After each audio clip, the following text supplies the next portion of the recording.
দেশে ৬ মাসের ঋণ খেলাপির পরিমাণ বেড়েছে ৬৩%। তবে নতুন করে বেড়েছে নাকি সঠিক হিসাবের কারণে ঋণ খেলাপির এমন ঊর্ধ্বমুখী প্রবণতা দেখা যাচ্ছে তা নিয়ে ভিন্নমত রয়েছে বিশ্লেষকদের মাঝে, যারা বলছেন ব্যাংকিং খাতের প্রকৃত চিত্র বোঝার স্বার্থে আলাদাভাবে প্রকাশ করা উচিত এই হিসেব। একই সাথে খেলাপি ঋণ আদায়ে আরও বেশি কঠোর হওয়ার পরামর্শ দিয়েছেন তারা। ২৫০টিরও বেশি ডিজাইন অপশন নিয়ে ওয়ালটন স্মার্ট ফ্রিজ, বোঝে আপনার প্রয়োজন।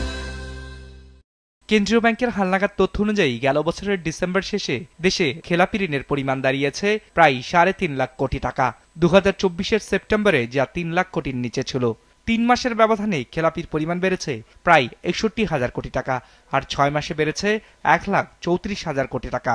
এটা বলা মুশকিল যে কোনটা এই সময়কালে কি খেলাপি ঋণটা বাড়তেই চলছে নাকি আগের হিসাবটা সঠিক কারণে বাড়ছে। যদি বাংলাদেশ ব্যাংক এই দুটো হিসাব আলাদাভাবে যদি দেয় তাহলে কিন্তু একটা জিনিস বোঝা যায় যে আসলে এই সময়কালে খেলাপি ঋণের পরিমাণটিকে আমরা বন্ধ করতে সক্ষম হয়েছি নাকি খেলাপি ঋণ আগের মতো এখনো বেড়েই চলেছে। আগের দিকে বলা হতো যে বেঙ্গলের ওভারঅল এনপিএল নাকি 9%। আমরা শুনে শুনে তো হাসতাম, বলি চতুর্দিক থেকে আমরা খবর পাই যে এইখান থেকে নিয়ে যাচ্ছে ওইখান থেকে নিয়ে যাচ্ছে, আর ওরা বলে মাত্র 9%। আগে এগুলো হাইড হতো, এখন তো হাইড হচ্ছে না, এক্সপোজ হচ্ছে, যার জন্য খেলাপি ঋণ বেড়ে যাচ্ছে। কেন্দ্রীয় ব্যাংকের তথ্য অনুযায়ী এ সময় সরকারি বেসরকারি উভয় ব্যাংকেই বেড়েছে খেলাপির পরিমাণ। ২০২৪-এর ডিসেম্বর পর্যন্ত রাষ্ট্রায়ত্ত ব্যাংকগুলোতে মোট বিতরণকৃত ঋণের ৪২% অকার্যকর হিসেবে শ্রেণীবদ্ধ ছিল।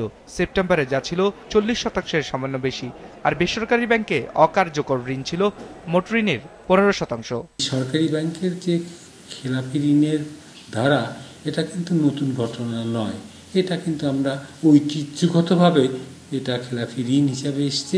এগুলো ঠিক পরিচালন ব্যবস্থাটা অত্যন্ত দুর্বল, হ্যাঁ, এবং এই দুর্বলতার কারণেই কিন্তু এই ব্যাংকগুলো কখনোই সুস্বাস্থ্যের অধিকারী হতে পারে নাই, এবং এইভাবে চললে এরা কিন্তু কোনো দিনই সুস্বাস্থ্যের অধিকারী হতে পারবে না। অ্যাসেট ম্যানেজমেন্ট কোম্পানি করে সেখানে এগুলোকে হ্যান্ড ওভার করে তারপরে তাদের বিরুদ্ধে অ্যাডমিনিস্ট্রেটিভ অ্যাকশন, গভর্নমেন্ট অ্যাকশন, যত ধরনের ফোর্সফুল অ্যাকশন নেওয়া যায়। ইচ্ছাকৃত তো এরা, বুঝতেন, এরা তো টাকাটা নিচে মেরে দেওয়ার জন্য, যাতে মেরে দেওয়ার যাতে ওদের পক্ষে সম্ভব না হয় সেই সমস্ত ধরনের অ্যাডমিনিস্ট্রেটিভ অ্যাকশন, আপনার কি বলে কালেকটিভ অ্যাকশন তো বটেই, এগুলো আপনার নেওয়া উচিত। বাংলাদেশ ব্যাংকের তথ্য অনুযায়ী ডিসেম্বর শেষে দেশের ব্যাংকিং খাতে মোট বিতরণ করা ঋণের পরিমাণ ছিল ১৭,৭৭,০০০ কোটি টাকা। তাদের হিসাবে বিতরণকৃত ঋণের ২০%ই খেলাপি। বিজনেস রিপোর্ট, মাছরাঙা টেলিভিশন।